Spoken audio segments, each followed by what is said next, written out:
নমস্কার।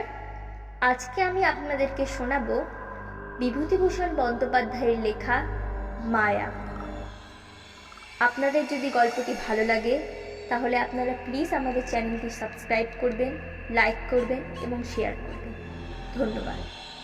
সেই রাতে সেই পর্যন্ত কতক্ষণ পরে ঘরে এসে ঘুমিয়ে পড়লাম। সকালে উঠে মনে হলো সব স্বপ্ন। মনটা বেশ হালকা হয়ে গেল। কাজকর্মে ভালো করে মন দিলাম। বন জঙ্গল কেটে কিভাবে তরি তরকারি আবাদ করব সে আলোচনা করতে লাগলাম মনের মধ্যে। একটা অসুবিধে এখানে থাকবার, বড্ড নির্জনে থাকতে হয়।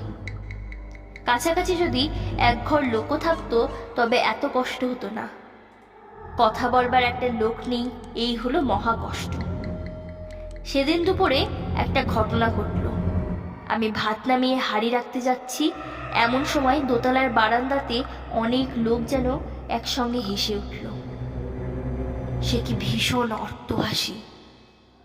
আমার গা যেন দোল দিয়ে উঠল সে হাসি শুনে। খিলখিল করে হাসি নয়, খলকল করে হাসি। আকাশ বাতাস থমথমিয়ে উঠল সে হাসির শব্দ। ভাত ফেলে রেখে দৌড়ে গেলাম। রুয়াকে গিয়ে ওপরের দিকে দেখি কিছুই নেই। নিচের জানলা যেমন বন্ধ, ওপরের ঘরের সারবন্দি জানলা তেমনই বন্ধ। হাসির লহর তখন থেকে নিশ্চুপ হয়ে গিয়েছে। ব্যাপার কি? কোনো বদমাইশ লোকের দল ওপরে আড্ডা বেঁধেছে? উপরে সিঁড়ির মুখে দিয়ে দেখি দরজায় তেমনই কুলুপ চলছে। আমার ভয় হয়নি, কেননা দিনমান চারিদিকে সূর্যের আলো। এই সময়ে মনের মধ্যে কোনো ভূতের সংস্কারও থাকে না।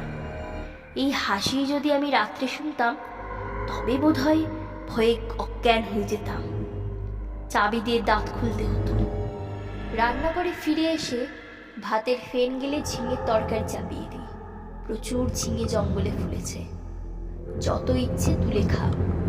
আমারই বাড়ি, আমারই ঝিঙেলতা। মালিক হওয়ার যে একটা মাদকতা আছে তা কাল থেকে বুঝছি। আমার মতো গরিব বামুনের জীবনে এমন জিনিস এই প্রথম। কান পেতে রইলাম ওপরের ঘরের কোনো শব্দ আসে কিনা শুনতে। সূচ পড়বার শব্দও পেলাম না। খেয়ে দিয়ে নিজের মনে বিছানায় গিয়ে শুয়ে ঘুমিয়ে পড়েছি। ঘুমের ঘরে শুনছি ঘরের মধ্যে অনেক লোক কথাবার্তা বলছে, হাসছে। ঘুমের মধ্যেও আমি ওদের কথাবার্তা যেন শুনছি।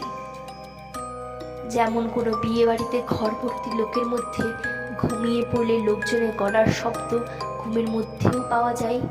হয়তো সবটাই আমার মনের ভুল। সেই যে ভাব হয়েছিল হাসি শুনে তারই ফল।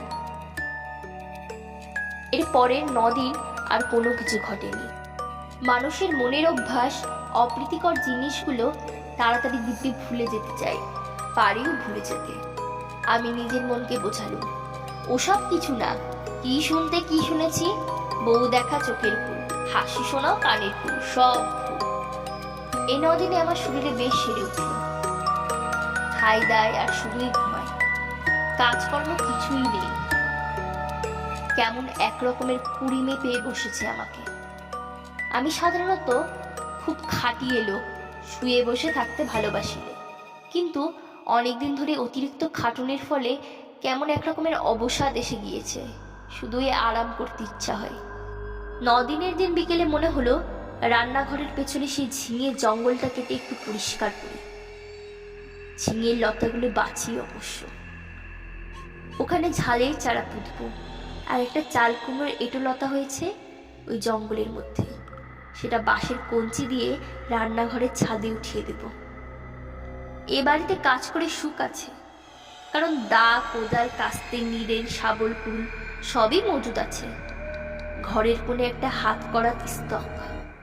অল্পক্ষণ মাত্র কাজ করছি, আধ ঘন্টাও হবে না। হঠাৎ দেখি সেই বউটি ঝিঙে তুলতে এসেছে। নিচু হয়ে ঝোপের মধ্যে ঝিঙে তুলছে। সঙ্গে সঙ্গে দোতলার ঘরগুলোর মধ্যে এক মহা কলরব উপস্থিত হলো। অনেকগুলো লোক আন্দাজ 50 একসঙ্গে সেই হৈ হৈ করতে লাগলো। সব দরজা জানলা যেন একটা ঝড়ের ঝাপট লেগে একসঙ্গে খুলে গেল। বন কাটা ফেলে আমি ওপর দিকে চেয়ে দেখলাম।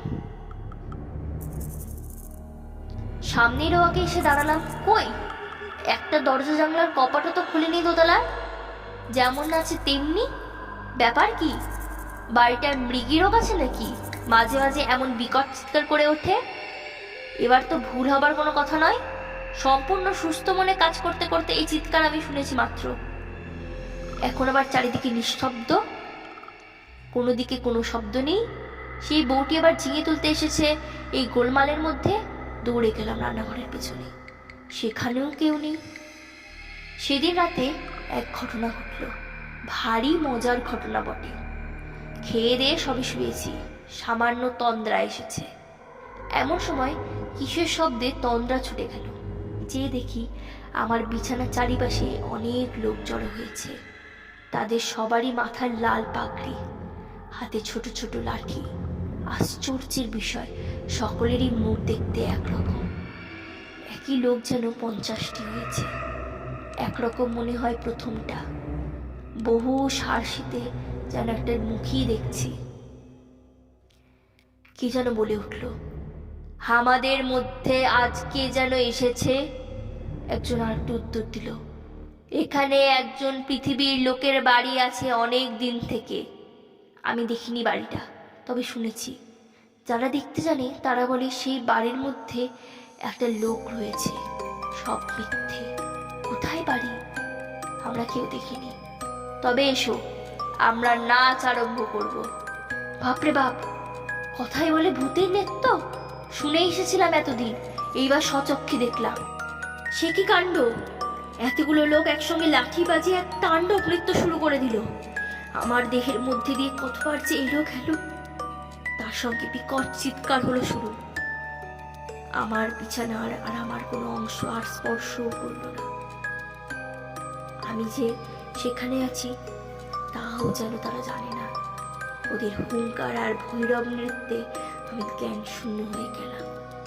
যখন জ্ঞান হলো তখন শেষ রাত্রে জ্যোৎস্না খোলা জানলা দিয়ে এসে বিছানায় পড়ছে। সেই ফুলের অতি মৃদু সুবাস ঘরের ঠান্ডা বাতাসে। আমি আধ অচেতনভাবে জানলার বাইরে জ্যোৎস্নামাখা গাছপালার দিকে চেয়ে রইলাম। কতক্ষণ পরে জানি না ভোর হয়ে গেল। বিছানা ছেড়ে উঠে দেখি ঘুমের কোনো ব্যাঘাত হয়নি। সুনিদ্রা হলে শরীর যেমন ঝরঝরে আর সুস্থ হয় তেমনই বোধ করছি। তবে সে ভূতের নাচ কে দেখছিল?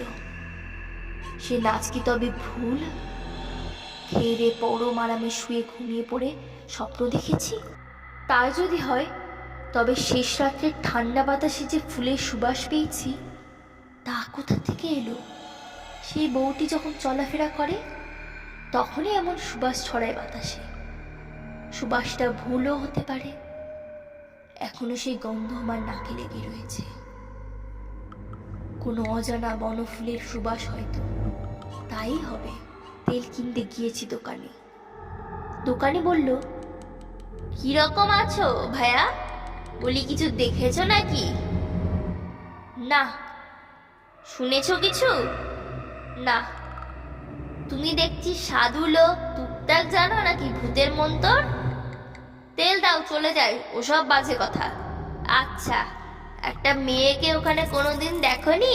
বউ মতো কোনো গন্ধ পাওনি? কিসের গন্ধ? কোন ফুলের সুগন্ধ? না। খুব বেঁচে গিয়েছো তুমি। তোমার আগে যারা ওখানে থাকতো তারা সবাই একটি বউকে দেখতো ওখানে প্রায়। এমন হতো শেষে ও বাড়ি ছেড়ে তারা নড়তে চাইতো না। তারপর রোগা হয়ে দিন দিন শুকিয়ে শেষ পর্যন্ত মারা যেত। দুটি লোকের এই রকম হয়েছে এই পর্যন্ত। ও বাড়িতে ভূতের আড্ডা। ভূতে লোককে পাগল করে দেয়। তাদের কাণ্ডজ্ঞান থাকে না। এমন ভালো লাগে এ বাড়ি, না খেয়ে না দে ওখানে পড়ে থাকে, ছেড়েও যেতে চায় না। তুমি দেখছি ভূতের মন্তর জানো। আমরা তো ও বাড়ির ত্রিসীমানায়ও যাইনি। মাথা খারাপ করে দেয় সাধারণ মানুষের। তেল নিয়ে চলে এলাম। ভাবতে ভাবতে এলাম, মাথা খারাপ হওয়ার সূত্রপাত আমারই হলো নাকি? বাড়ির সীমানায় পা না দিতেই আমারও মনে হলো, না, সব ভুল, পরম সুখে আছি। এ ছেড়ে কোথায় যাব? বেশ আছি, খাসা আছি, তোফা খাসা আছি। সেই থেকে আজ 2 বছর পড়ে আছি এই বাড়িতে। চক্কতি মশাই মাইনে টাইনে কিছুই দেয় না, তাতে আমার কিছু আসেও যায় না। বাড়ি দেখাশোনা করি, বেগুন কলা বেচি, 3 রাত ওদের নৃত্য দেখি, ওদের মধ্যেই বাস করি। এক পা যায়নি বাড়ি ছেড়ে।